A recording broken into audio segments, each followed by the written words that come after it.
And now, stand-up community subscribers and listeners from around the globe, it's time to Stand Up with Pete Dominic, where we ask the important questions that impact you, your family, and your community. Such as, are Shakespearean leggings required attire for playing my small handmade stringed instrument? And could I be arrested for keeping a pet manatee in my above-ground swimming pool?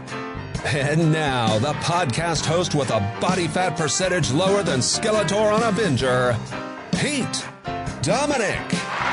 Skeletor on a Binger. Yeah, that's me. Thank you very much, Pete Co. And thank you for downloading, for listening, subscribing to Stand Up with Pete Dominic. This is a daily podcast. Took yesterday off. Hopefully you had a good Memorial Day weekend, although you're apparently not supposed to say that. Vice President of the United States, Kamala Harris, said something like, have a great long weekend. And she got heavily criticized because, of course, it's Memorial Day and you're not supposed to enjoy it. You're supposed to be sad and memorializing those that we have lost in our foreign wars. And I don't know. I think Memorial Day can be whatever you want it to be. If you want to honor those we've lost because that's what it's for, that's what it's been earmarked for, then fine. But let's not pretend that our recent foreign wars, or anything since World War II, has been to fight for democracy and freedom. So many of these veterans have been used and hosed and abused. And so I like to think about that part of it, the truth of it, and the fact that right now in America, we're fighting to save our own democracy from a cultist political party. So a lot to unpack there, but you deserve a day off. You've been working very hard. You deserve a day off. And so I hope that you had a good weekend. Unfortunately, here in the Northeast, it was freezing cold. Yeah, rainy and freezing for 3 days straight. But I didn't let it stop me. I got out there and worked on the project, which I've been working on since, I don't know how long, weeks, 6 weeks, 2 months.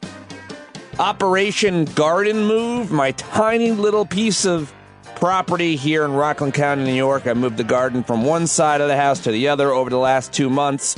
Built a new shed with the help of listener Tom Herman, and have talked about it to bore you. Anyway, I like to keep busy, keep active, and be productive in my free time, and that's what I've been doing, and I'm almost done with it. Didn't quite meet my deadline, which was this past weekend, but very close. It's ongoing. And had a great weekend with the girls. Val went to her cousin's graduation, came back yesterday, had a safe and smooth trip. And hopefully you got some time to relax and some time off, maybe an extra day or two. And we are back here on the podcast. Plenty to talk about this week. Joining me on the program today, comedian, lawyer, and radio show host, my old friend, Dean Obeidallah. Lots to talk about with him. And Edward Isaac Dovere is a writer at Politico who's got a new book out about the Democrats and their race for the White House in 2016. It's called, appropriately, Battle for the Soul. It's a great book. Edward and I had a great conversation about it.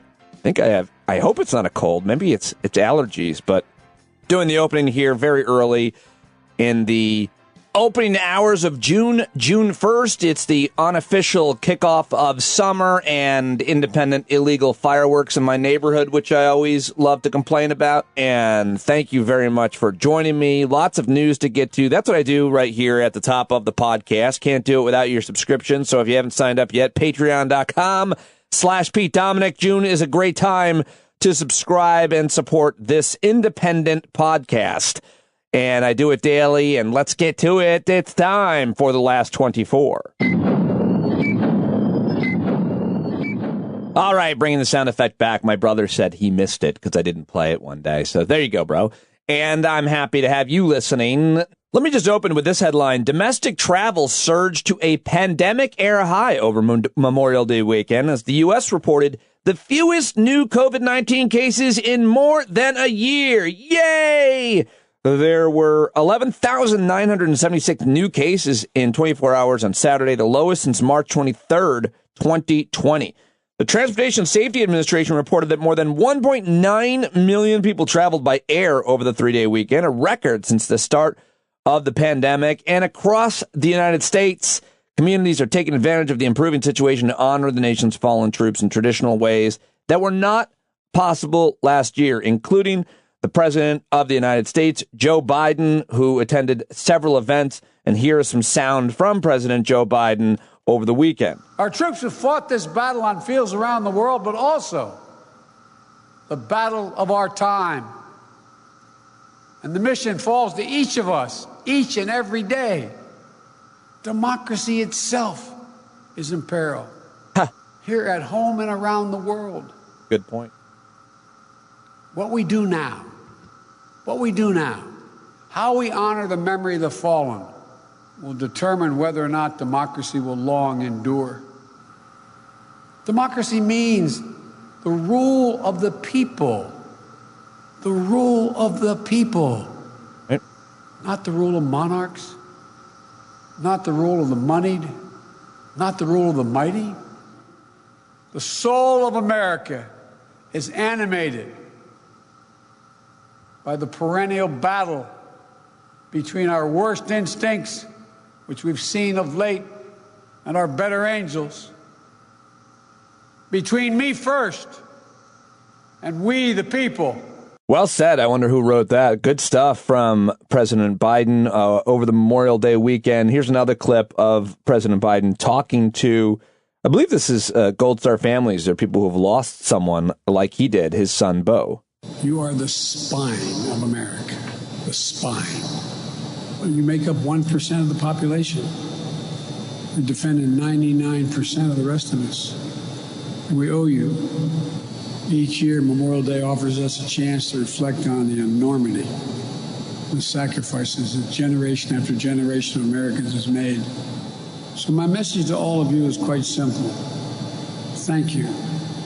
Thank you. May God bless you. And may God protect our troops. Thanks.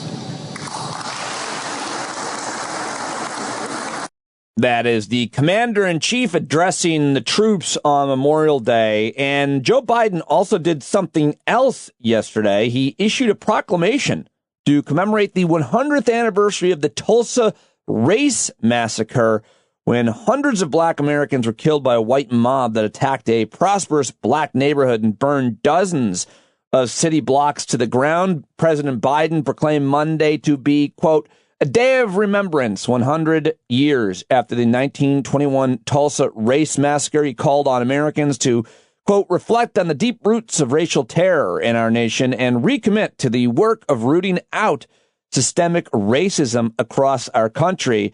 And as a reaction to that, Republicans and communities all across the country said, we don't want to teach or learn history, especially not the bad parts.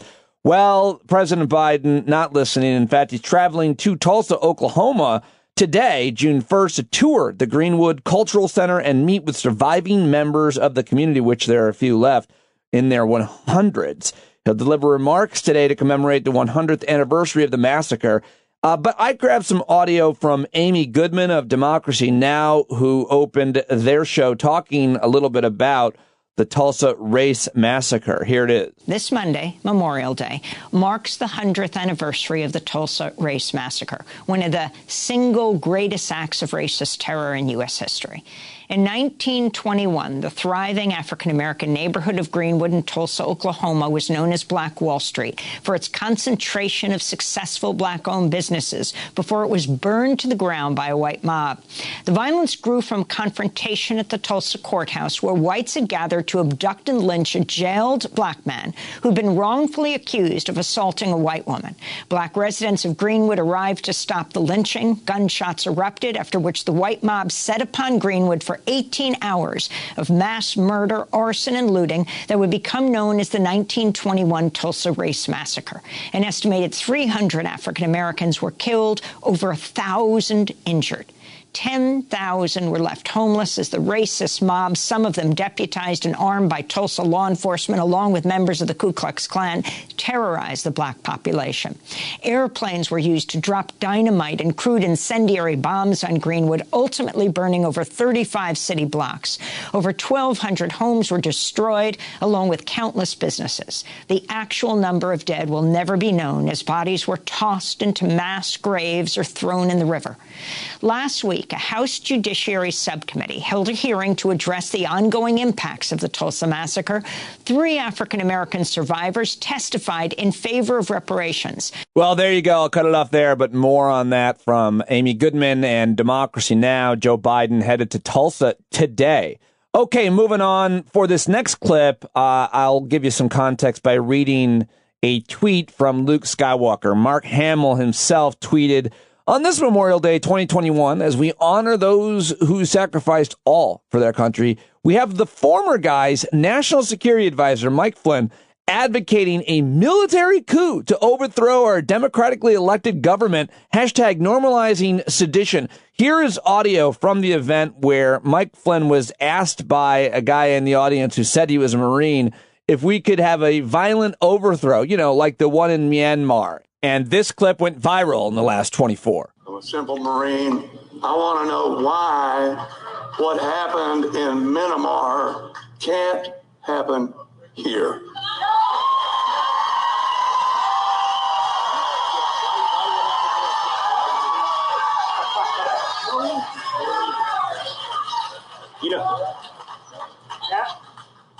No reason. I mean, it should happen here. No reason. But that's right. One more. All right. Well, apparently Mike Flynn is trying to walk back his answer there to the angry insurrectionist crowd that was in Dallas, who wants there to be a violent military coup in the United States. Liz Cheney tweets, "No American should advocate or support the violent overthrow of the United States." Joyce Vance tweets, "Following the coup in Myanmar, its civilian leaders were arrested. So former General Flynn, who a federal judge once accused of selling out this country before Trump pardoned him, is now seemingly advocating for that to happen here." And Nick Kristof of the New York Times tweets, "Michael Flynn says the U.S. should have the same kind of coup d'etat that Myanmar had. Remember, Myanmar's military is overturning elections, shooting protesters, torturing students, destroying the economy, and it's fresh off a genocide of the Rohingya people." So there's a couple reactions to Michael Flynn, who is now apparently walking this back. Posting on social media, Michael Flynn said, "Let me be very clear. There's no reason whatsoever for any coup in America, and I do not at any time called for any action of that sort. Any reporting of any other belief by me is a bold-faced fabrication based on twisted reporting at a lively panel at a conference of patriotic Americans who love this country just as I do." No, it was a QAnon conference in Dallas, by the way. Oh, and too late. You already said that we should have a coup just like the one in Myanmar when a guy asked you. I mean, you can take that all out of context if you want, but I think we heard it. Here is former retired General Barry McCaffrey on MSNBC's 11th Hour last night reacting to the batshit crazy comments of the QAnon former National Security Advisor who President Obama warned Donald Trump, please, if anything, don't keep this guy. And so Trump said, "I'll keep him. Thanks, Barry." Here's a different Barry, General McCaffrey. What do you make of it other than the fact that it's extremely dangerous talk? Well, I think that's the most important thing to say. This is actually very dangerous rhetoric. This is harmful. This is putting the country at risk. I have never heard anything like this, probably in the last 100 years, this kind of just completely irresponsible, provocative language. I think Mike Flynn has a mental health problem, to be blunt. This whole notion of 15% of the country, by the way, believes in QAnon conspiracy theories. A global network of Satan-worshiping pedophiles is just crazy stuff. So he has slipped into a different realm. I think it is a mental health condition. But as a senior military officer, retired as he is, to be calling apparently for a coup against our democratic country, and he's done this before, is extremely dangerous. The Department of Justice is going to be hard-pressed to not consider whether this language is criminal in nature. Well, all kinds of legal experts are saying that it is criminal in nature, but I don't think DOJ or anybody else is going to do anything about it, right? Michael Flynn? I mean, are they going to go after him legally now for those comments? Doubtful. Moving on, the big news yesterday was that Democratic lawmakers in Texas decided to walk out of the state house of the legislature to prevent the Texas Republicans from passing these horrifically restrictive voter suppression laws. And I'll talk about that with Dean Obeidallah a little later. But here is Texas State Senator. Her name is Sarah Eckhart with some comments on what happened and how we got there in Texas. We were in a conversation across the aisle for 8 hours over Saturday night and into Sunday morning. We didn't leave the chamber until 6:30 a.m. after an 8-hour conversation with our Republican colleagues on the Senate floor. They remained unmoved. But the evidence is clear that this bill does not add integrity. It actually adds more than 10 criminal penalties and criminal enhancements. They are criminalizing people who are seeking to vote. They are doing this. It's no surprise that Republican leadership doesn't want Democrats winning, but Republican leadership also doesn't want to let in certain kinds of Republicans. The current Republican leadership only wants extreme culture war advocates who will take orders only from them. They do not want more people voting, Republican or Democrat. They only want their specific type of voter making it to the polls without intimidation. There you go, Texas Democratic Senator Sarah Eckhart. And that's Texas, where it's easier to buy a pistol than it is to vote. Well, they don't want to see what happened in Georgia happen in Texas. Speaking of Georgia, Stacey Abrams tweets, congratulations to the Texas Democrats, activists, and advocates for protecting the freedom to vote until the very last hour to defeat the Jim Crow 2.0 bill. This is what happens when we fight. Here's Beto O'Rourke, former Texas legislator and superstar politician from Texas, on MSNBC reacting to this move by Democrats. Those Texas House Democrats that stopped this voter suppression bill, even though they are in a fairly deep minority here in Texas, I hope that Senate Democrats in the United States Senate, who are in a majority, are watching their example. These guys in Texas were able to stop a bad bill. We need the Senate Democrats in the United States Senate to pass a good one. They have the numbers to do it. When Democrats stick together, stand up and fight, we win. And I hope those Senate Democrats will do that while they have the chance. Well, there you go. And the governor there, whose name is Abbott, oh, he's the worst. He says he'll call a special session to try to pass the voting bill again, but didn't say when. And he's also threatening not to pay these legislators. I don't know how he can do that. A lot of people are looking at what the minority did in Texas, and they're actually mostly minorities, brown and black folks in Texas who did this. And they're saying that this is what the United States Senate needs to do to Republicans. I don't know how that would necessarily work, but there's a lot of collective reaction similar to that right now. So we'll see what happens in Texas. Very, very important move, making a tremendous amount of news, according to me, yesterday. And here is an excellent United States Congresswoman named Madeleine Dean. She was one of the impeachment managers where a lot of folks, including myself, became aware of her and familiar with her. Very smart woman. And she's tying this all together by looking at the fact that we did not get the January 6th commission, the bipartisan commission, passed through the United States Senate and what that all means. And I think this is just a good comment to tie it all together here. Well, there are two things revealed there. Leader McCarthy set forward Representative Katko to negotiate a bipartisan commission free of political taint. When Representative Katko did that, and Leader McCarthy affirmed that, he then did a backflip and said no.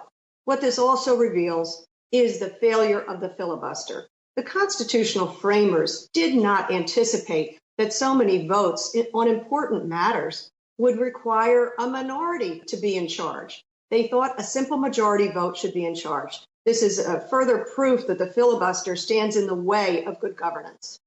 Okay, well, one more clip. I already played one batshit crazy person, Michael Flynn, for you. So why not make it the trifecta by sharing this short clip of Roger Stone talking with Alex Jones, predicting that President Trump will be indicted soon as part of a Chinese takeover of America. It's super entertaining. Here we go. Globalists love symbolism, don't they?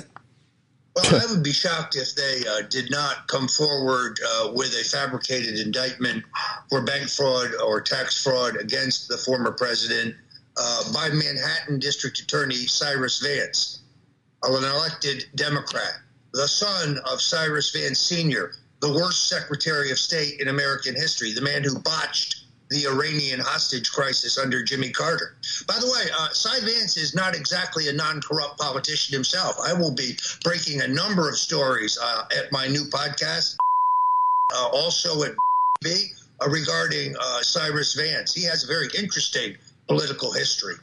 If they want to go after the president on fabricated charges, then we will establish that this is a partisan witch hunt. All right, I edited out him plugging the names of his shows because I don't want to spread them. Not that anybody who listens to this show would listen to it, but just don't want to promote his stuff. And I would argue that the last two Secretary of States before the current one were the worst, but what do I know? Not to mention Kissinger was pretty bad, and so were Bush's secretaries of state. Oh, and John Foster Dulles, and, well, I could go on, but let's move forward. The globalists love symbolism, don't they? Oops, sorry about that. Thank you, Alex Jones. Appreciate that. One more thing I want to play for you because I thought it was kind of inspiring and good, and I agree with this idea, is from the Vice President, Kamala Harris. She was on Morning Joe with Mika Brzezinski, who talks like this. I sat down with Vice President Kamala Harris, where we discussed how the administration plans to get American workers back on track, particularly women. She also shared her advice to women embarking on a career. This is what she tells those she mentors. I eat no for breakfast. So have I been told many times during my career things from, oh, you're too young, it's not your turn, they're not ready for you, no one like you has done it before. I've heard all of those things many times over the course of my career, but I didn't listen. And I would encourage anyone who's been told that, whatever their gender, to not listen, because again, don't be encumbered by the inability of others to see the potential of who you are. I eat no for breakfast. I didn't listen. This sounds very male and successful. It's really important to recognize the limitations that other people have based on their expectations and to not impose that on oneself. Okay, Kamala Harris on Morning Joe with an inspiring commentary there that a lot of people were talking about. Sorry. Okay, that is the last 24, and there's so much more news that I've got to share for you, but running out of time, so it's time for quick hits, what I call the news dump. Bird of prey on falconer's arm, crotchety, feathery grump. The falconer's mauled by talons for today's news dump. That's really good, just for the simple fact that you're able to pronounce falconer that quickly twice. Pete Coe with another news dump jingle. Thank you very much, sir. All right, let's get to the news that's left. Record cold temperatures gripped the Northeast Memorial Day weekend. I think I already mentioned that. But it was cold and drizzly over the weekend. Didn't stop me, however. Hopefully you got some fun done nonetheless. China has announced it's going to ease birth limits to cope with its aging society. China's ruling Communist Party says it will ease birth limits to allow couples to have 3 children instead of 2 in hopes of slowing the rapid aging of its population, which is adding strains on the economy and society. I'm old enough to remember when they only allowed Chinese women to have 1 child and then murdered the other ones or had forced abortion. Indianapolis 500, huge crowd, made a COVID-era history. 135,000 fans attended the race, the most anywhere for a sporting event during COVID. Well, hopefully they're okay, vaccinated, at least they're outside. In Israel, political parties struck a deal to oust Benjamin Netanyahu. We'll see what happens with that story, mentioning that with Dean Obeidallah coming up. A new poll says 23% of Republicans are QAnon believers. The movement is as big as some religions, but it's even crazier, if you ask me. Airlines have seen so much horrible behavior on flights across America that at least 2, American and Southwest, are putting off plans to serve alcohol after passenger disruptions and assault on board. Actually, Southwest now saying it's delaying a planned return of alcohol sales on board. The decision comes after one of its flight attendants was assaulted. In a related story, the sale of flasks has gone through the roof. Well, did you hear about this hat store in Nashville, Tennessee, that was selling Star of David anti-vaccine badges?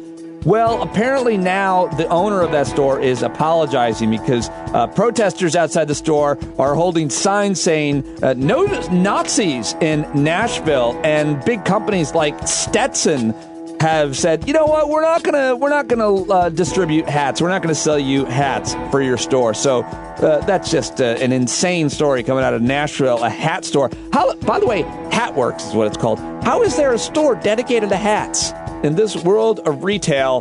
That seems like a hard thing to come by to make a major profit. And a brick and mortar hat store? Well, I guess if you need attention, maybe you could just recall the Holocaust in all of the worst ways. COVID-19 variants, according to the WHO, are now going to be given Greek alphabet names to avoid the stigma of where they originate. Yeah, the WHO has named 4 variants of concern, known to the public as the UK, South African, Brazilian, and Indian variant. Now they're going to be given letters alpha, beta, gamma, and delta, respectively, to reflect the order of their detection, with any new variants following the pattern down the Greek alphabet.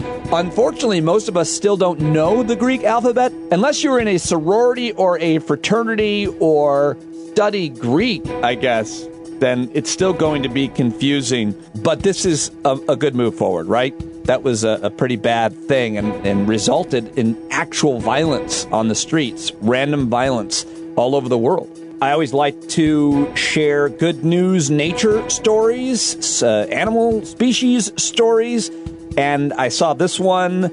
It's a new frog, potentially, called, it's adorable, chocolate frog. Look it up. Google chocolate frog, a potentially new species of tree frog has been discovered in New Guinea, and it's full of surprises. For starters, instead of the bright green skin of its relatives, the creature sports a beautiful chocolate brown. Google it. I'm telling you, you'll love it. We should make it our mascot. Wait, maybe we shouldn't make frogs mascots anymore. I'm telling you, look it up. You'll love it. I'm going to include a photo of this cute little guy in today's subscriber email. Got a great shot in today's email from Mandy Hansen out there in Idaho. Hi, Mandy. Thank you very much for sharing that. And now you've got a chocolate frog, too, unless you don't subscribe. So subscribe now at patreon.com/Pete Dominic. And finally, how about a story about a mass shooting that was prevented? Apparently, police in Texas, of course it's Texas, say they moved quickly after intercepting a message from a Texas man that indicated he was preparing to proceed with a mass shooting. 28-year-old man was arrested Friday on a warrant for a terroristic threat to create public fear of serious bodily injury, according to CNN. He had made a specific threat that included Walmart. Sheriff's Office investigators confirmed that he had been networking with extremist ideologies. A photo released by the Sheriff's Office showed him with a neo-Nazi flag and literature. So there you go. We stopped a Nazi, and that's a good thing. The sheriff said, many think it can't happen here. What? No one thinks that it can't happen here except for a Texas sheriff. I mean, in Texas, they're telling people to be embarrassed. Literally, the Governor Abbott telling people to be embarrassed if they haven't bought one or more guns. Guns, of course, another headline. Soaring gun sales, soaring during the pandemic. So if you're telling people to go buy guns and that everybody should have a gun and to be white supremacists, why would you possibly be surprised? Okay, well, that is the news dump for you. Good job stopping him, Sheriff, but don't be surprised that he's out there. I've got 2 awesome guests joining me on today's program. Edward Isaac Dovere is coming up, but right now it's the return of Dean Obeidallah. Dean, of course, is an old friend of mine who I started out in this business with in comedy, then in media. Our careers have really tracked each other, but Dean, of course, is also a lawyer and a great writer where he writes for MSNBC.com and CNN.com, also hosts segments for Salon.com, and you can read him at The Daily Beast. Most importantly, you can hear him at SiriusXM on the Progress Channel every weeknight, 6 to 9 East. Of course, I helped Dean get that gig there, and then they pushed me out, and now I'm in my shed but I'm loving it, and I appreciate you supporting it, so can't do it without you.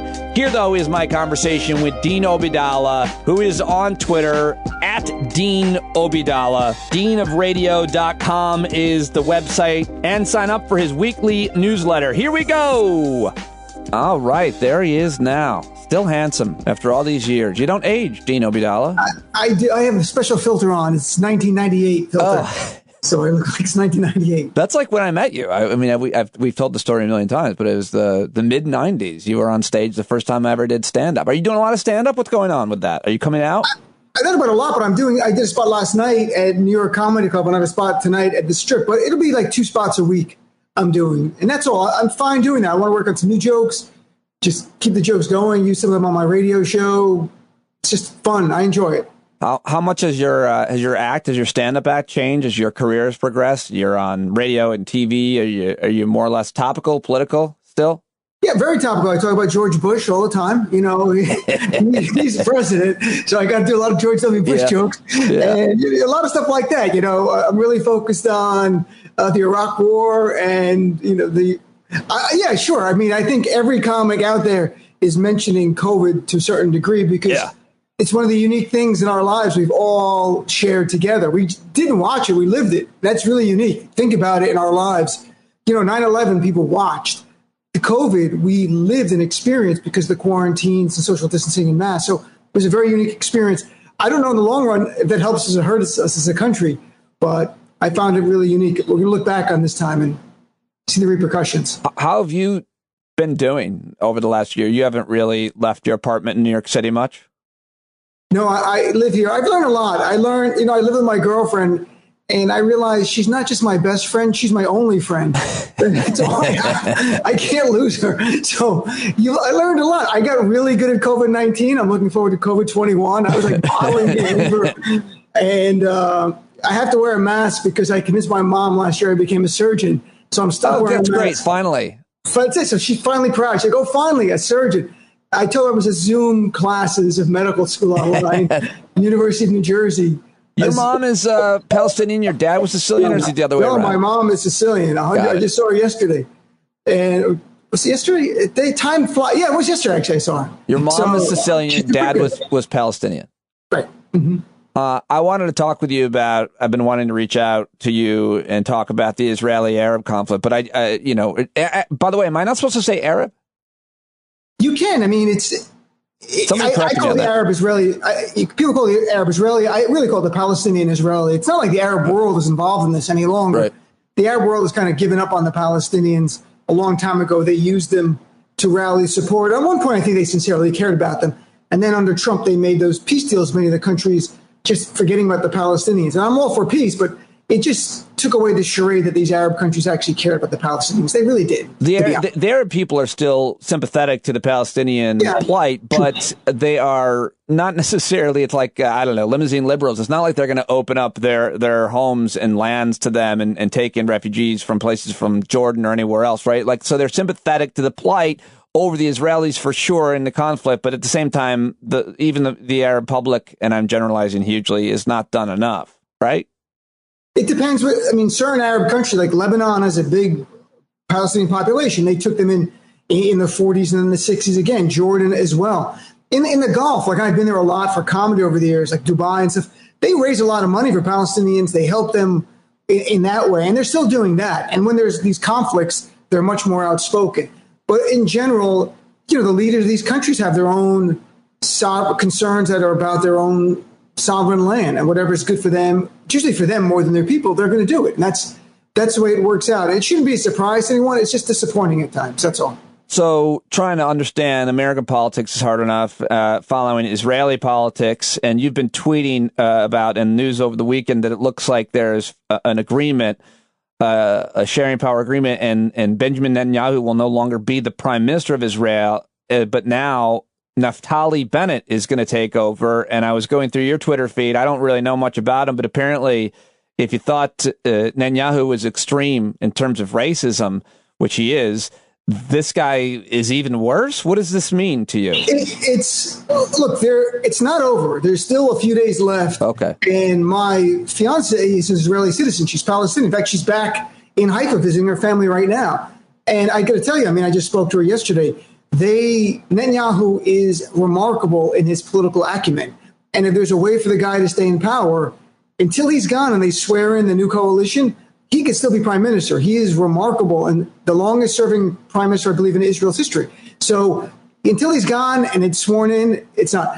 It's going to be power sharing with a guy, Yair Lapid, who is more moderate. He's not liberal, but more moderate. And I was like, well, maybe. But it's also with Naftali Bennett, who is very right wing, who's been very clear for years there will never be a Palestinian state. Palestinian Christians and Muslims don't deserve self-determination. He's not as openly racist as some other parties in Israel. This guy Ben Gvir with the Jewish Power Party, think White Power, that's their name. They want to expel the Arabs who live in Israel, like my fiance's family and stuff. He's not like that, but he doesn't believe Palestinians deserve a homeland. He believes this should be the Jewish homeland, and it should include 60% more of the West Bank, meaning my family might be displaced and others displaced again after being displaced in other times of conflict. So there's no hope for a Palestinian state with Naftali Bennett as prime minister or in the leadership, even of power sharing. What do you make of the latest conflict and all of the violence that broke out, and how are you watching it, and what are you hearing about it? What do you think the media's coverage, anything you want to share about this most recent conflict, Dean? I think this was the most remarkable in that how different it was. I've been Palestinian most of my life, and I follow the issue forever. And I've never seen more Democratic members of Congress outspoken. I've never seen mainstream media cover Palestinian humanity. And that's all I want. I mean, New York Times 2 days ago, at front page, there's 60 plus children who were killed by Israeli military action. Like, there are pictures on the front page of the New York Times. And I think part of it is that there are more people of Arab heritage or more broadly Muslim who are in the media, from Ayman Mohadeen, Mehdi Hassan, to New York Times, the person who helped write that is Arab living in Egypt. She's Egyptian. So you've got that going on. So Velshie's done a really good job. Oh, Ali Velshie's great. I love Ali. Yeah, I forgot Ali. And I hesitate when I say it's Muslim. This is not a religious war. This is a war for self-determination. There are tens of thousands of Palestinian Christians living in the West Bank who are Palestinian, who want self-determination. There are, hundreds of thousands of Christian Israelis who are Arab, who are second-class citizens of their own country, who just want equality. So this is not Muslim versus Jewish, but that's the way it's framed often by the media. I don't believe that's accurate. But I think you had Democrats who have no connection. It's not like just Rashida Tlaib and Ilhan Omar talking about this. Belly McCullough, who's been great for a long time. Mark Pocan, very outspoken. Hank Johnson, numerous African-American members of Congress seeing connection. Ayanna Pressley connecting what the Palestinians are going with directly with Black Lives Matter. While the fact scenario is different, it's the idea of injustice and being a second-class citizen and often being killed. And there were no consequences when the oppressor kills you. And in the case of Ayanna Pressley, would talk about it more about white supremacist power structure. While in Israel, within Israel and in the West Bank and Gaza especially, you have the Israeli military or police who kill Arabs, Palestinians, and no consequences. So you have this interesting development going on. And I'm actually hopeful. I want to see policy change. I wrote about it for CNN. I want policy, when an elected official talks about Israeli security, I want him to talk about Palestinian security in the same breath. I want him to say, we want safety for Israelis, which you should, and safety for Palestinians. I want people to talk about a homeland for Palestinian Christians and Muslims like you do for Israelis. Is 2 states the solution? I don't know. That's up to them to decide. Is it one state? Is it a federation? Is it United States of Israel and Palestine? An EU situation? That's going to be for them. But the amount of settlements built under Netanyahu in the West Bank and making a continuous Palestinian state in the West Bank almost impossible. So you've got a situation where I'm not sure if 2 states, 1 state, but the people deserve self-determination. Both people, they deserve safety and security, and they all deserve equality as well. And that's something that Palestinians don't have. So we're talking about how things in American politics have changed and how we might change our policy vis-a-vis both Israel and the Palestinian territories is really interesting because we only have just so much power and influence. But I guess our domestic politics are influenced by what's happening there. And certainly Netanyahu and other Israeli politicians have played American media and American politicians for as long as they've been there, and they've gotten most of what they wanted. But I also just wanted to ask you about the Palestinians and the fragmented society that they have, from the West Bank to Gaza, from the Palestinian Authority to Hamas. It's like, before anything gets done, the Palestinians aren't even on the same page with their government, with their leaders. And I feel like that's the biggest obstacle for the Palestinians. It's not the biggest obstacle for the Palestinians. Obviously, Israel is, and being in an open air prison, but having, one voice, I guess you would think matters. What can you tell me about the Palestinians and the people, their leadership, from Hamas to the Palestinian Authority? I have no insight into Hamas because you don't see their figures on American media. I don't understand really what's going on. I will say there's a commonality in that the Palestinians in the West Bank and Gaza and in East Jerusalem want similar things. They want self-determination. They want security, safety. They want to be able to dream for a better life for themselves and their children. That's the commonality. If you're going to talk about politically the Palestinian Authority versus Hamas, I can't tell you as an outsider who actually has more power. I know there was supposed to be an election in the West Bank, and Abu Mazen, the leader of the Palestinians, put it off. And the U.S. and Israel were not actually, publicly they may have said things, but privately, when you read what's going on, they were worried Hamas was going to win the election. So they're not really upset with the election not happening. I don't know who truly represents the Palestinian people. I know their goals are similar. The Hamas, the difference is the PA has recognized Israel's right to exist and denounced violence against them. And you don't see violence from the West Bank. You don't see, there's not the suicide bombings anymore. You don't see missiles. And yet the Palestinians in the West Bank are not rewarded with self-determination. There's still countless checkpoints that my family has to go through where, forget self-determination as a nation. My family doesn't have self-determination as an individual. They don't know if they can go to work or school that day if the checkpoints are closed. So there's different scenarios completely. Gaza, 2.1 million people living in what, as you mentioned, human rights groups have called an open-air prison. There's a commonality of interests. I don't know how they're going to work that out, but I don't think that's standing in the way. I think if there was really in earnest negotiations, you could have some discussions, but the U.S. media has dropped the ball. Netanyahu said in 2015 and 2019, there will not be a Palestinian state on his watch. Yeah. Let me repeat that. He said it, and he ran for election on it. There will not be a Palestinian state on his watch. There was no one for the Palestinians to negotiate with on the other side, and that was lost in our media. Like, why won't the Palestinians talk to the Israelis? Netanyahu said there's no end game. So talk about what? And the PA still coordinated with the Israeli security forces all the time. So we don't get a full picture here. And frankly, most Americans don't care about the conflict until it's headlines, and then they forget about it again. Yeah, all really good points. Before I get to the attack on democracy and your piece at CNN, by the way, you're writing at CNN and MSNBC. Neither one gets, it's just once a week, so it wasn't like a big You're deal. The king of all cable satellite. I'm still doing Salon, and I do sometimes for the Beast, but I've run out of time, and they understand because I'm also interviewing people for Salon.com online, so it's on camera, and then I write a little article about it, and that kind of took up my free time. But they're so different, CNN and MS, even what I pitch and what I write. Is there any way to describe the difference, or would you rather not do that on the air? No, CNN is a little bit more measured in the tone of certain things. They let me get away with certain things, but they'll pull back a little because their audience still is some on the center and maybe some on the conservative right who are not Trumpers. MS, you're writing for a very progressive audience. So I don't have to be measured in most of my, but it's never changing the facts or my opinion. It's not like that. CNN, for a place where they are, I have remarkable freedom. There are times I write things thinking they're going to push back and they let it go. And every now and then they go, they want you to be more fair at CNN. You've got to put in the response of the Republican in parentheses. I hate doing it because it ruins the flow, but even though it's a bullshit response, you've got to put it in because it is journalism. MS, it's opinion. I'm writing in the journalism section. They're covering that. I'm writing purely opinion. So as long as it's grounded in fact, I have that a little bit more freedom. But both are great places, and I feel, I'm not just saying this, I feel privileged to be able to write for both. We'll see how long that continues. At some point, somebody might be like, you can't do this for both, but so far they're fine. Well, you've also now launched a Substack recently, a newsletter. Not just a newsletter, not a Substack. It's just a newsletter that I do through MailChimp. At some point it might turn to Substack something. But subscribe to that and get Dean's email.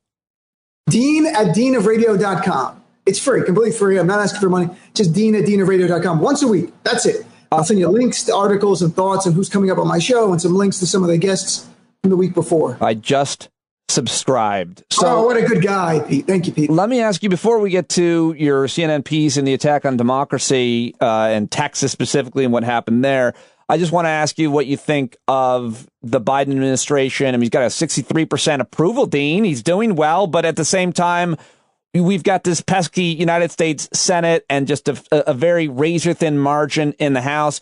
What do you think about these, Joe Manchin and Kyrsten Sinema and the filibuster, and what could possibly still get done with those obstacles?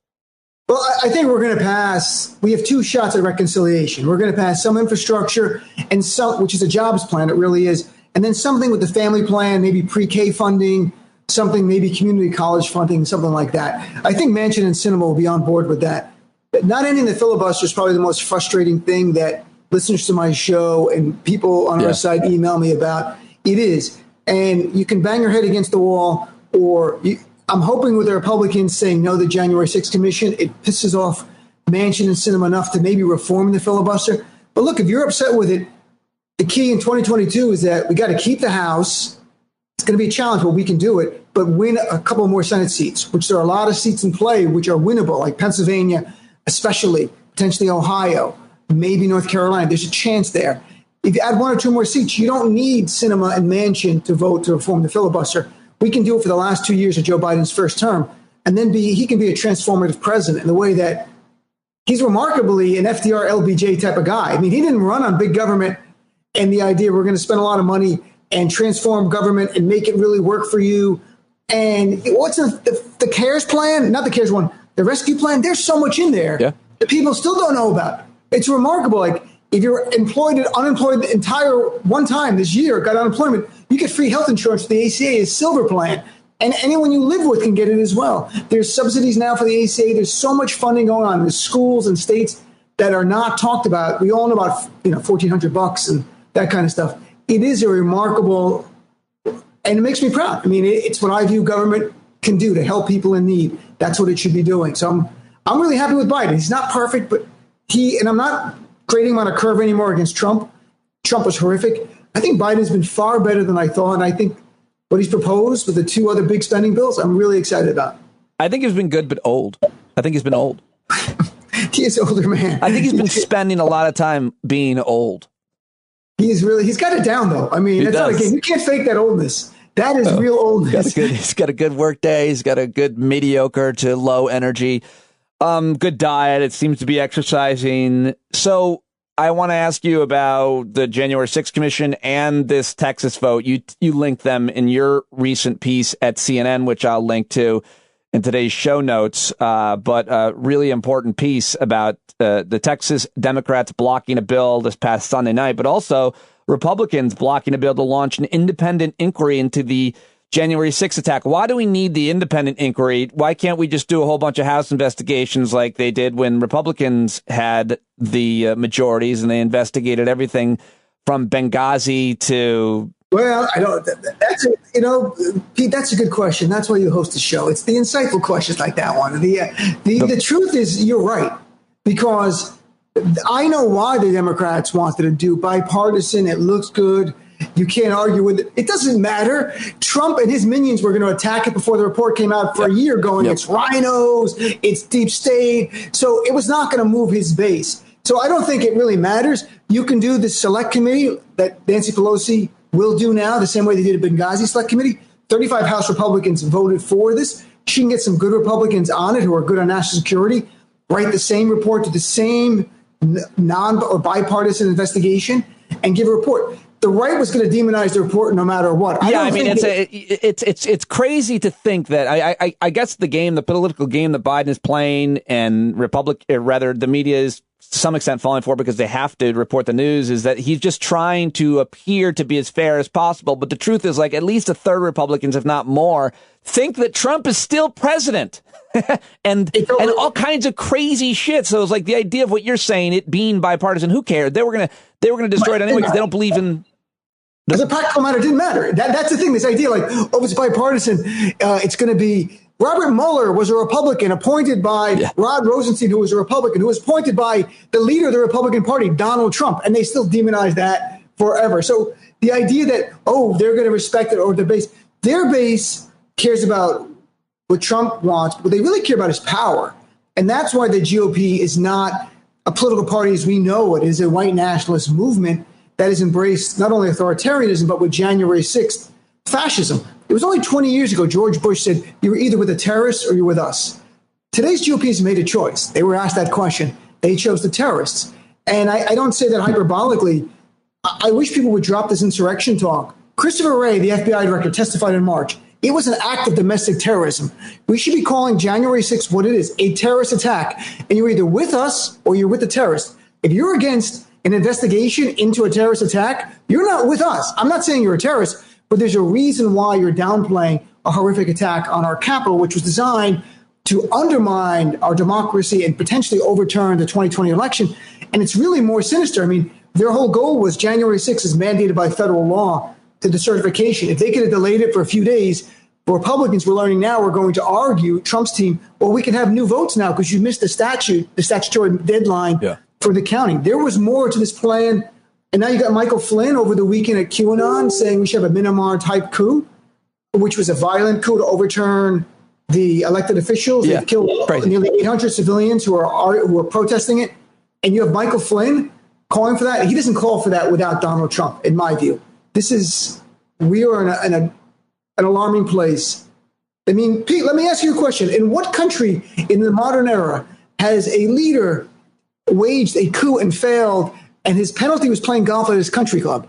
I mean, where? No, I know you're. Coup, you suffer a consequence, and if you don't, it's just a rehearsal for the next coup, and that's what we're going to see. You were tweeting about accountability and where we have seen accountability with world leaders, from France with Sarkozy, I think, to Iceland, to other places. I think it's a Israel put their prime minister. Netanyahu's on trial right now for corruption, literally right now. Netanyahu, former presidents of Israel have gone to jail. That's what first world countries do. I might disagree with Israeli policies.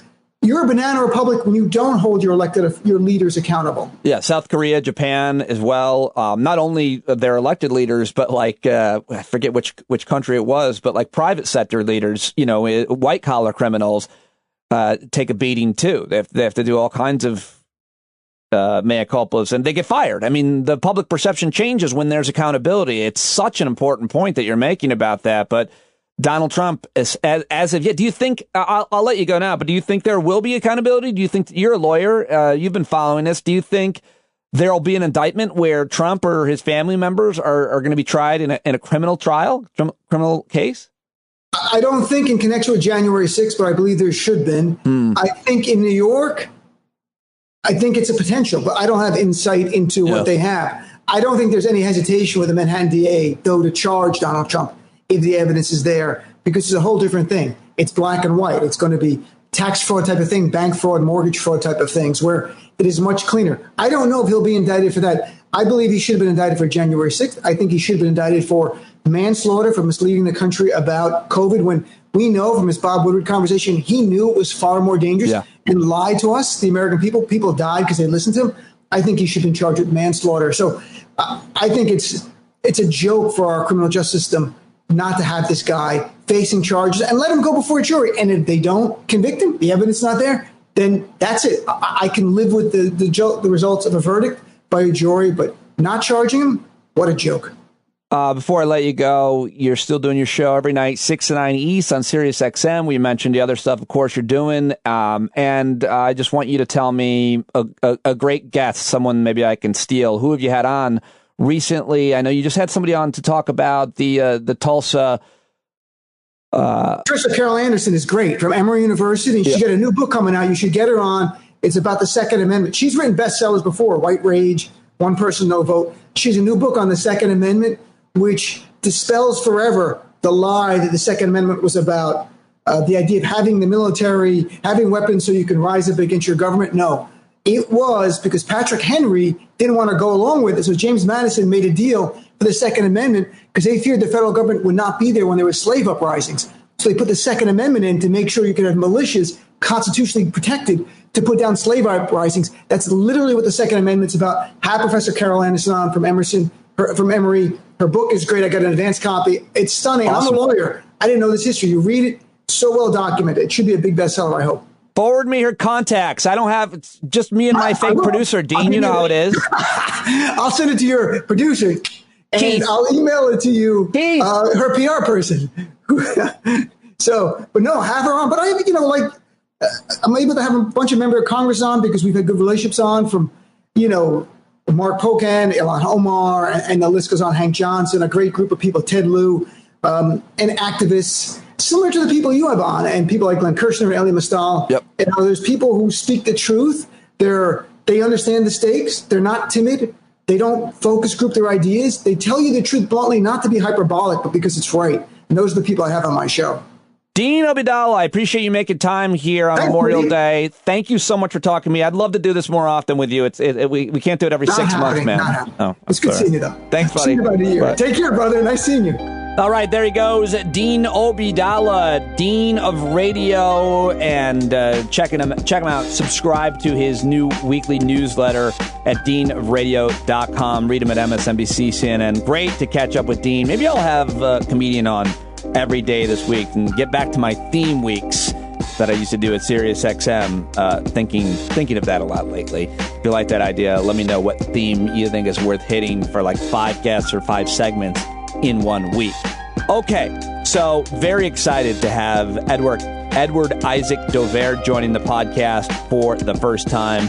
I interviewed him years ago at SiriusXM. He's a very well respected political reporter. He's now a staff writer at the Atlantic magazine, which is the best of the best. He's covered Democratic politics for 15 years, and he joins me to talk about his new book, just out, titled Battle for the Soul: Inside the Democrats' Campaign to Defeat Trump.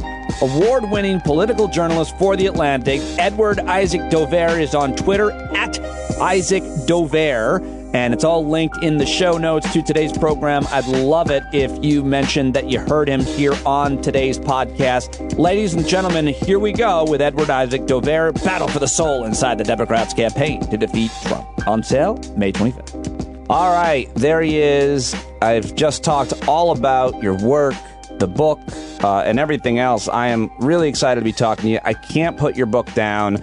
I'm so interested in it. But first, before we get into it, your last couple tweets, you've had Tom Arnold and Arnold Schwarzenegger, who are very good friends, both touting your new book. And Tom Arnold calls you his pal. What is your relationship with these two men? I mean, I've interviewed them both. Schwarzenegger more, covered him. I'm trying for the whole cast of True Lies. I'll see if Tia Carrera wants to tweet about it.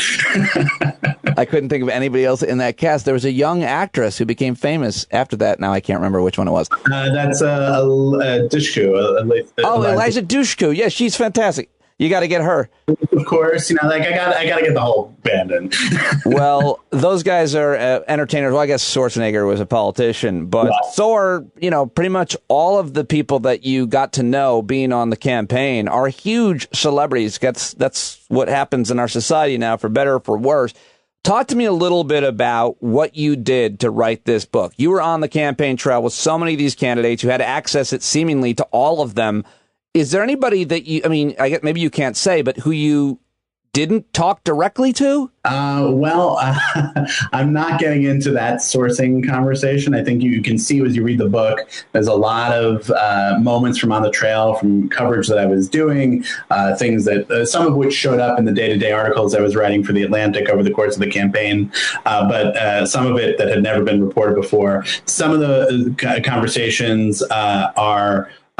you can see that there are interviews that I did with people. We call them the business embargoed interviews, where I would sit with them and say, I'm not going to use this until this book comes out in the spring of 2021. So you can speak a little bit more freely to me. And I got these very fresh, raw moments. Probably the craziest of those is that I was sitting in the hotel suite in the Des Moines Marriott, which is the most exciting place on earth, the Des Moines Marriott, with Pete Buttigieg on the night of the Iowa caucuses, right before the caucuses started. And I have him talking to me about what it's like to be on the cusp of that moment where he thought, maybe I'm about to break through, maybe this is all about to collapse. And he speaks about all of that, and he speaks about how hurt he was by, he was the first gay major candidate for president, obviously. There had just been this protest against him in Chicago that was queers against Pete. Buttigieg, you get this sense of him as like an analytic guy, and he is, and very much the McKinsey consultant, all that stuff.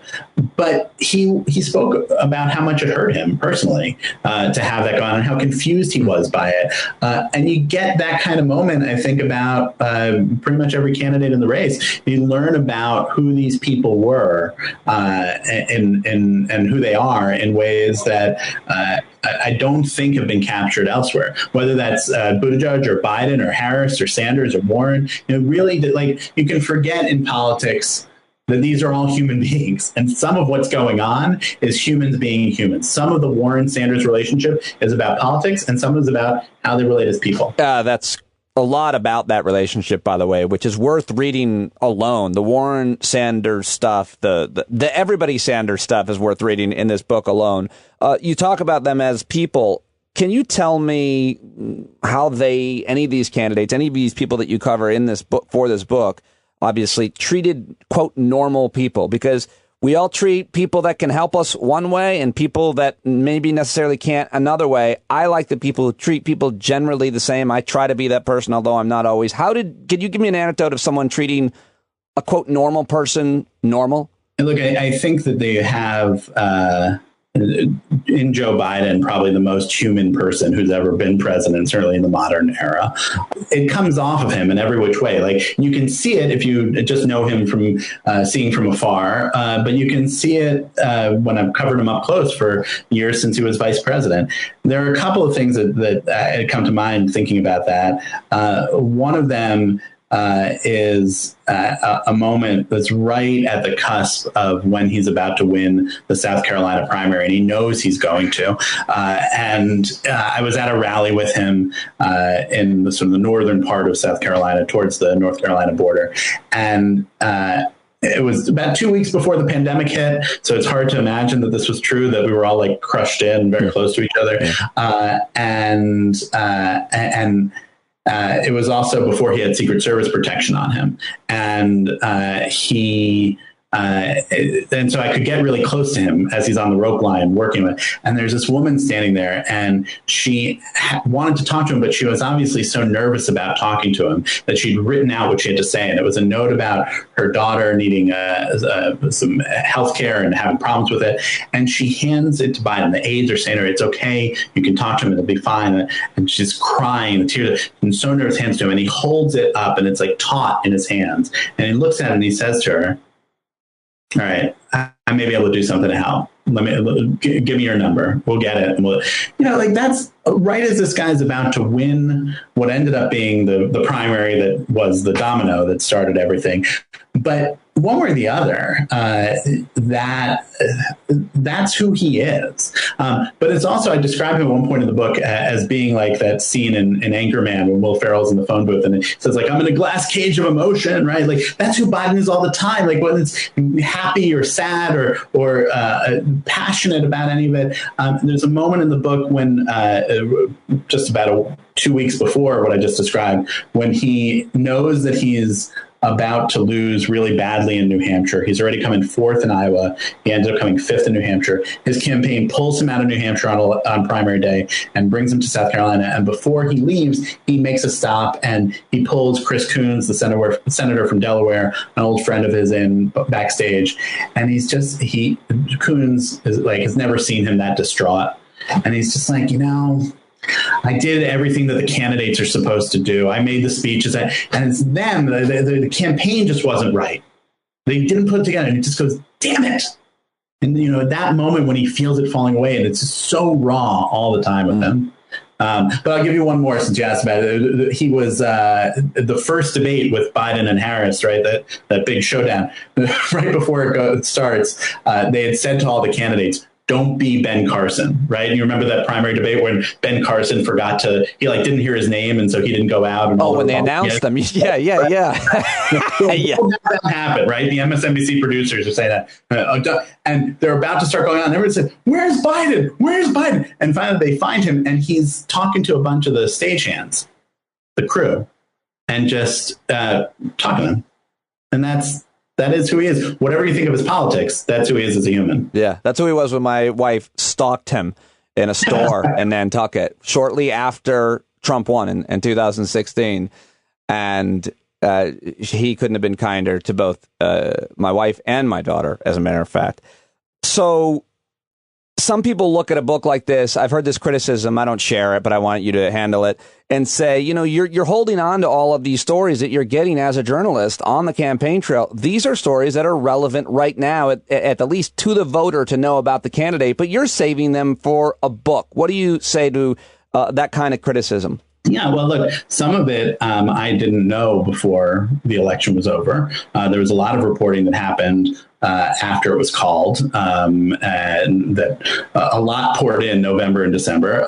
There were some things that were reported along the way, again, under this embargo idea, that people would only tell me in the first place if they had the trust that it wouldn't show up until afterwards. And I think that, yes, there's some stuff that, you may look at it and say you wish that you'd known about it as this was going on.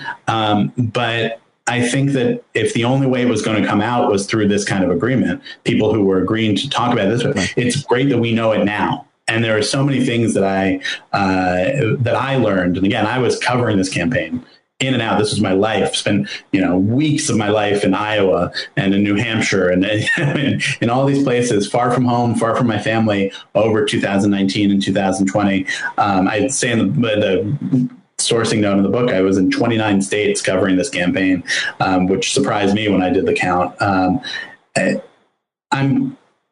It surprised me. Some of it shocked me. I won't tell you which parts were the shocking parts to me, but it really just illuminated so much about this story that we didn't really know was happening. We knew parts of it were happening, but not all of it. I was going to ask you, my next question was, why is your book important to read? And I think you just answered it right there, but I think that it's illuminating, it's enlightening. For anybody that cares about politics, it's super interesting and arguably entertaining. But why is your book important for people to read? Look, I think Democrats should read this book because it'll give you a sense of what the Democratic Party is now and what it is going forward. Because this process is not done. It's not like everything's sorted out politically or in the country. For Republicans, it's a book to look at what you're up against and what they form and how these different threads came together and what's going on with the fight between the Sanders wing essentially and the Biden wing and what it actually looked like in practice now, the roles that all these people had and who these people were as they merged into it. And I think for Americans overall, this was, politicians always say it. I'm not a politician. They always say, this is the most important election ever. I think it was, at least so far, right? There was so much that was in the balance here. And here you see the document of what was going on with, importantly, the people who ended up in power at the end of it. They may not be in power in a couple of years. They may not be in power by the time the elections are done next year in the House. We'll see, right? But this is what America is being run by now. And this is how it happened. This is the story of it. Yeah, great answer. So getting back to, I think, one of the most important things about your book for Democrats to learn, I get so outraged by a lot of people on the left, and I'm way over to the left in terms of what policy, but I also understand pragmatics and governing and history and style and performance. I think I understand more than anything, and politics is perception.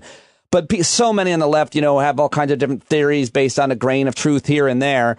And I think probably one of the most important, the most important moment, I suppose, I don't know, maybe you'll think of something else. And you write about this extensively, great reporting on it, was around Super Tuesday and around the other candidates getting behind Joe Biden. And a lot of people on the left said, everybody was against, it was rigged against Biden when it was Hillary. Huh? Rigged against Sanders, you mean? Forgive me. It was rigged. Thank you. That's why I miss live radio. It was rigged against Sanders. So many of the Bernie bros will say that all the time. So, there's a lot of nuance here. What happened around that time to Bernie Sanders and for Joe Biden? you'll see in the book that I trace a lot of ways that there were people who for a long time were trying to stop Sanders from being the nominee, people in the Democratic Party. There's a dinner that it was sort of amazing when I found out about it, that happened at the Four Seasons at the edge of Georgetown in a private room with big wine goblets on it. Democratic donors organized. It's a bunch of leaders of the Democratic Party, Pelosi and Schumer. And that's in December of 2018. And the not very subtext of that meeting is, how do we stop Bernie Sanders from being the nominee? And, they talked about it as like, how do we keep the field from being too crowded? But part of why they didn't want it to be so crowded is because they didn't want Sanders to emerge. And they thought Sanders would lose part of it. And part of it is they thought that he wasn't what they wanted as the Democratic nominee one way or the other. And that is a thread that runs through this book of a lot of resistance to Sanders on both of those grounds, right? We don't like his politics, and we also think he might lose. There are some who also personally hold 2016 against him. But I think what you see then in that Super Tuesday time is that it seemed to a lot of folks, including a lot of folks on the Sanders campaign, that there must be some conspiracy there. Who's orchestrating it? That Amy Klobuchar and Pete Buttigieg and Beto O'Rourke all endorsed him the day before Super Tuesday. It wasn't orchestrated. But what it was is reflective of a feeling in the party like, we have to stop Sanders. Pete Buttigieg did not want Bernie Sanders to be the nominee. He wanted Biden to be the nominee. He moved to do that. He endorsed Biden to help them have. That was the big question. Did Joe Biden, because his endorsement mattered a lot, obviously we can talk about Clyburn, which you cover extensively. It's fascinating. Yeah. But did Joe Biden promise Pete Buttigieg a cabinet or anything else he wanted for his endorsement, which mattered so much? No, there were no promises of that kind of thing. First of all, the technical about how that could be done, but it's usually illegal for that kind of promise to be made. And there was no promise like that. But there was, you see Biden talking about Buttigieg I describe the moment in the book. They're in this backyard barbecue place in Dallas, and you can watch the video of it. And it's a very emotional thing. Biden compares Buttigieg to his son, Beau. That's the highest compliment that Joe Biden can give anyone. And you see Buttigieg is overwhelmed by it. Again, Mr. Analytic Buttigieg, but in that moment really caught up by it.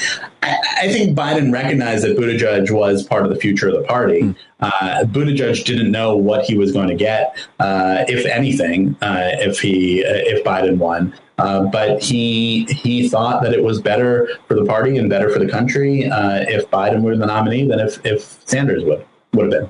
Yeah, I mean, like reading this book, it's written in a way, and you can maybe explain it better, but it's written by dates. Each chapter covers. Is there an average time period it covers? Different time periods? Because there's a chapter it's called 72 Hours That Changed History. That's the Saturday of the South Carolina primary into Super Tuesday. That's 3 days. There are chapters that cover months and months, but it depends on what the material was to get into. I guess I was most impressed that this book was able to cover the election, post-election, and post-insurrection, because I don't know how you get that turnaround in terms of a book publishing, but who cares? You did it, and it's impressive. And so, but I want to go back and ask about Warren and Sanders, their relationship. What can you tell us? What'd you learn? They align in a lot of ways ideologically. They believe in sort of the same ends in a lot of ways, but the means to get there, why to do it the way they do it, are often very different. They're also very different people, right? Yeah. You think about Bernie Sanders, who like barely made it out of college, and I don't mean that in he's not much education. Elizabeth Warren taught at Harvard Law School. Yeah. They're different people. They have a different way of going about this. And the first chapter that's about them is the title is Not Friends. They're not friends. They're friends in the way that politicians say, my friend, but not really, right? And Sanders looked at Warren and saw someone who believed in a lot of the right things, but he felt like it wasn't coming from the right spot. From the guts in the right way. And he also saw her as weak politically, that she wouldn't do so well. And Warren looked at this and saw that Sanders, in her mind, wouldn't have been a good president and wouldn't have known how to actually do anything. And her whole thing, I have a plan for that, all that stuff. But like what that was underlying is that she was running ultimately on saying to people, not only is this progressive, but it's like progressives with competence. I'll be able to do it if you put me in there. Now, voters responded to that in different ways. Yeah. In the end, it seems like, I read this in your book, that she was pressured into going to Medicare for all by him. She had to do it. And then that hurt her. One could argue, I think it's safe to say, but I remember where I was. I was getting ready to run, Edward. I was humble bragging. I was getting ready to exercise. I was in the park, and I read about all these Bernie bros calling her a snake and making all kinds of overt misogynistic type of attacks. And apparently, according to your book, she reached out to them and said, Bernie, could you tell them to stop doing that, please? Thank you. What happened? Yeah, well, what she said to him was, we can't do this. We can't descend into this. And you have to put a damper on it. We shouldn't be fighting with each other as progressives. We shouldn't be fighting as Democrats.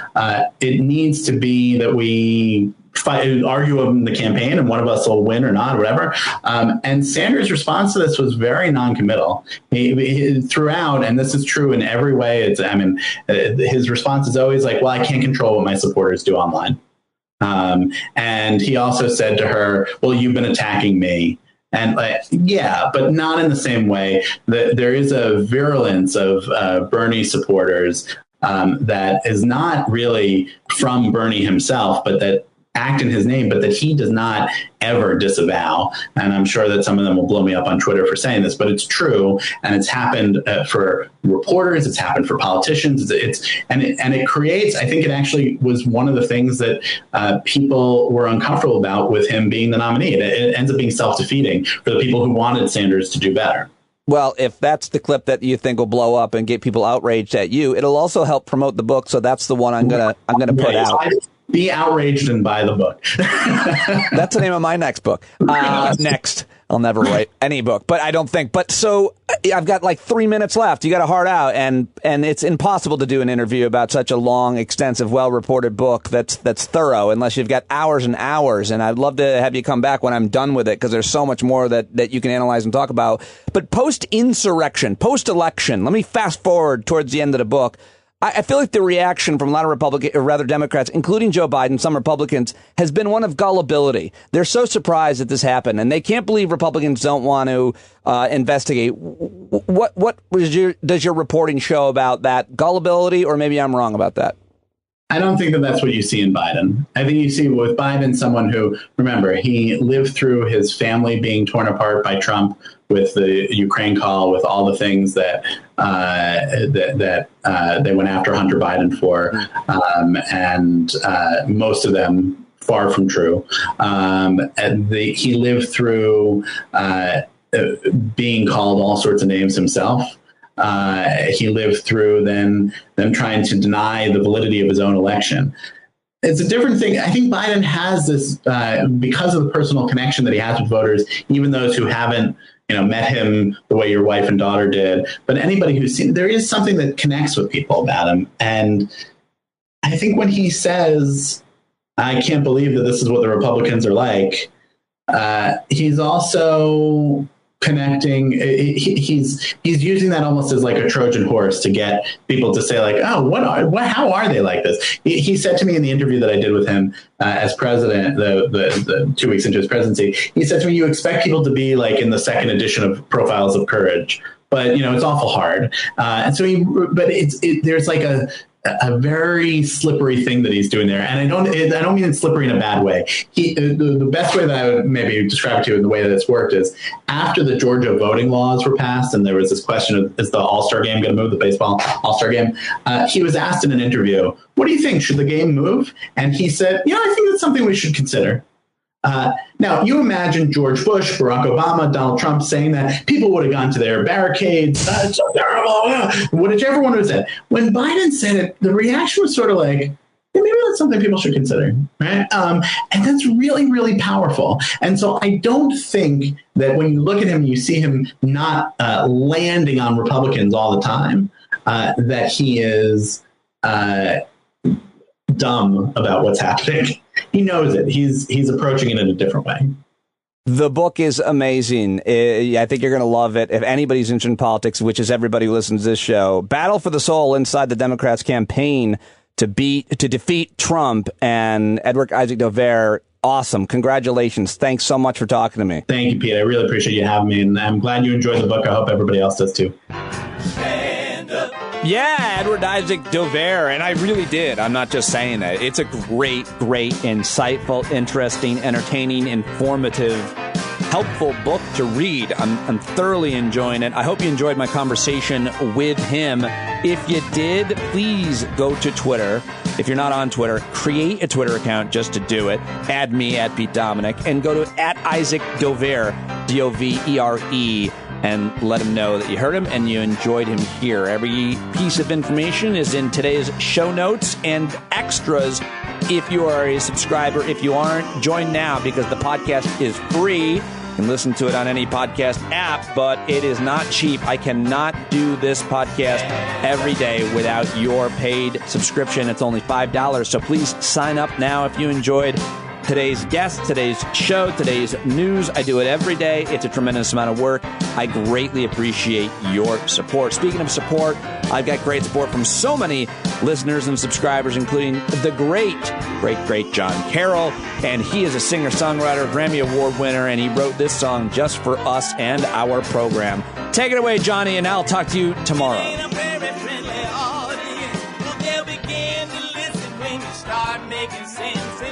Stand up, stand up. No need to point your rifle to defend your town. Just stand up, stand up. You know they can't deny you what you're laying down. Boy, you better stand up, stand up.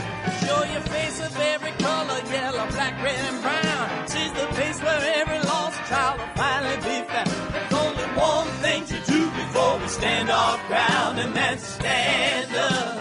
Stand up. Well, the founding fathers saw a land for all. They had to stand up. They had to stand up. They had a keen imagination for a crystal ball, drawing all the plans of stand up. But all they had to go on was the time they were in, with other causes for laws, and since they weren't even sin, they knew that change was gonna come before the change could begin. They had to stand up.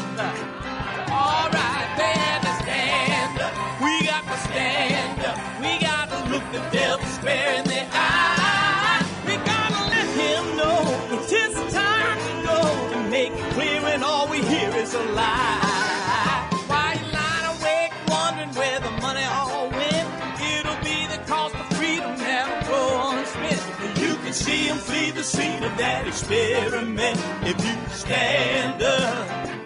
All right. We got to speak up, we got to reach up, and raise your voice in every way you know how. Don't be toes up, you got to show up. Ain't no better time to do it but now. No need to pledge allegiance to no wanton tribe. Rise up and show obedience to the voice inside. And listen well and it'll tell you not to run and hide. It says stand up, stand up. Stand.